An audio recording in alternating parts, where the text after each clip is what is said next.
MOOC, la réforme de la formation professionnelle. Séance 3.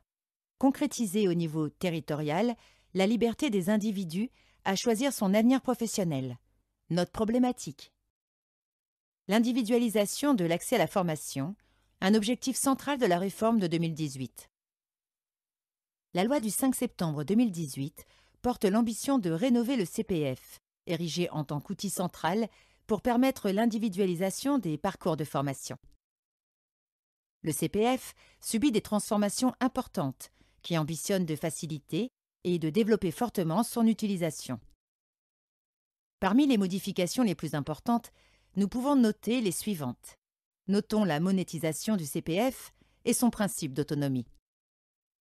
En complément, la loi construit un dispositif spécifique, le projet de transition professionnelle, qui doit permettre aux salariés de sécuriser leur parcours professionnel en prenant en charge des formations longues visant à aider à changer de métier. Les agents publics ne peuvent pas bénéficier de ce dispositif, mais peuvent mobiliser pour des projets analogues le congé de formation professionnelle. Le CPF est un outil révolutionnaire des pratiques des collectivités en matière d'individualisation. La mise en œuvre du CPF est dépendante de la décision de l'individu qui le mobilise de manière autonome.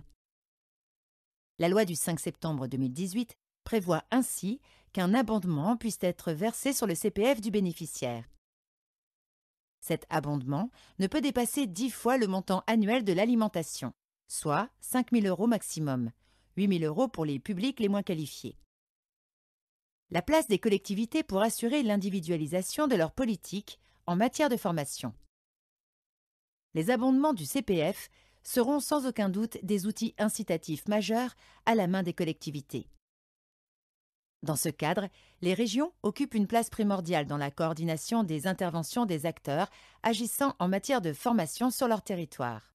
L'objectif visé est que le parcours de la personne soit sans couture, c'est-à-dire que chacun des acteurs du territoire intervienne de manière coordonnée, au bon moment, sans frein pour la personne.